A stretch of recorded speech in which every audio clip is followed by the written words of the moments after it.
Ndugu zangu, nianze kwa kumshukuru sana Mungu aliyetulinda na kututunza kwa mwaka uliopita wa 2025, mwaka ambao pamoja na baraka nyingi tulizokirimiwa na Mungu, kulijitokeza changamoto mbalimbali, ikiwamo hali ya sintofahamu iliyojitokeza mara baada ya uchaguzi mkuu ama wakati wa uchaguzi na mara baada ya uchaguzi mkuu wa rais, wa bunge na madiwani tarehe ile ya 29 Oktoba 2025. Katika baadhi ya miji nchi yetu iliingia katika historia mpya ya machafuko na mauaji ambayo haijawahi kushuhudiwa tangu tujipatie uhuru. Tunamshukuru Mungu kuwa pamoja na yote alisikia maombi yetu na kuinusuru nchi yetu dhidi ya machafuko na mauaji zaidi. Pamoja na hali ya utulivu inayoshuhudiwa, tunajua kwa hakika kuwa zipo nafsi nyingi za Watanzania zilizoumizwa na yaliyotokea, na hasa pale kwa kuuawa kwa wapendwa wao, na wengine kupata ulemavu wa kudumu na pia mali nyingi kuharibiwa. Majeraha haya ya nafsi na uchungu wa mioyo vinahitaji uponyaji wa kweli utakaopatikana kwa uwajibikaji wa dhati kwa waliokosea na moyo wa dhati wa matengenezo na maridhiano yasiyo na unafiki. Ni maombi yangu kwa Mungu kwamba Mungu atusaidie na awasaidie hasa viongozi wetu pamoja na Watanzania wote kufikia maridhiano ya kweli na kuliponya kabisa taifa letu kwa kurejesha upendo, haki, amani na mshikamano wa kweli kwa Watanzania. Nimeguswa kuyasema haya kwani nafasi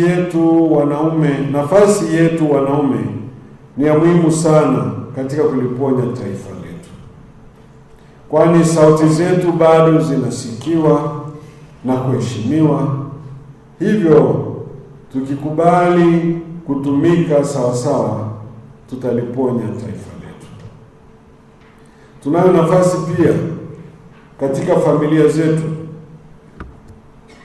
kukaa na watoto na vijana wetu, kuwafundisha na kuwaelekeza namna nzuri ya kudai haki na kutafuta maridhiano pasipo kusababisha uvunjifu wa amani na umwagaji wa damu.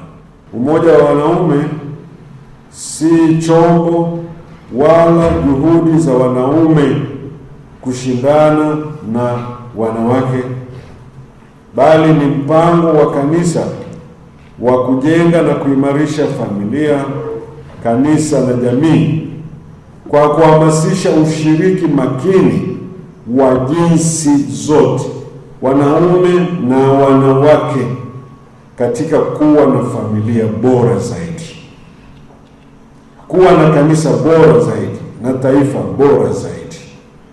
Tunahitaji ushirikiano wa pamoja, wanawake na wanaume. Wanaume wetu haupaswi, ndugu zangu, kujitokeza kwa mabavu tutakayoyaonyesha na kelele za kujitambulisha kuwa sisi ni wanaume,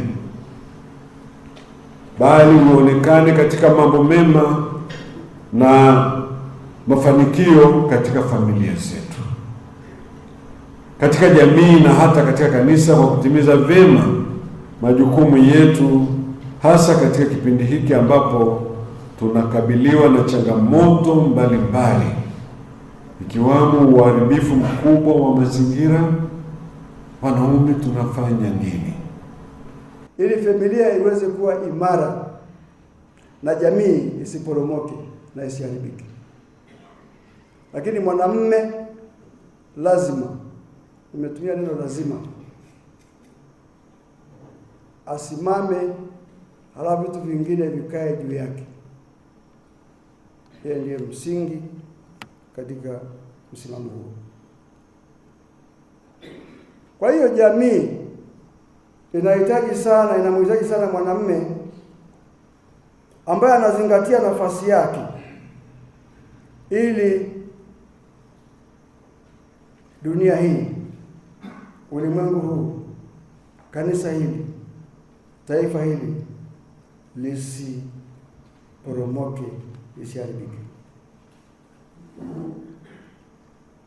Na katika kuwa msingi mzuri wa kusimamisha familia imara na jamii imara, huyu mwanamume lazima, tukianza neno lazima, awe anaona mbali, ana maono, taswira. Sisi kama wanaume tunamshukuru Mwenyezi Mungu kwa kutuwezesha kufanya mkutano mkuu wa kwanza wa wanaume katika dayosisi yetu ya Kaskazini. Umoja huu ni umoja ambao unataka sasa kumrudisha mwanaume katika nafasi yake. Wanawake waliwahi kuwa na umoja wao, lakini kuna mahali ambapo wanaume kidogo tulikuwa tumejisahau. Na kumrudisha mwanaume ni kumrudisha katika majukumu yake kwa jinsi Mungu, kwa kulingana na uumbaji wa Mwenyezi Mungu, kwamba mwanaume ni kiongozi ambaye anapaswa kuhakikisha kwamba jamii na familia inakwenda vizuri.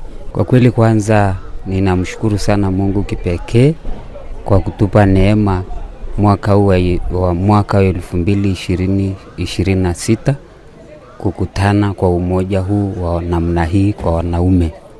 Ni jambo la baraka sana.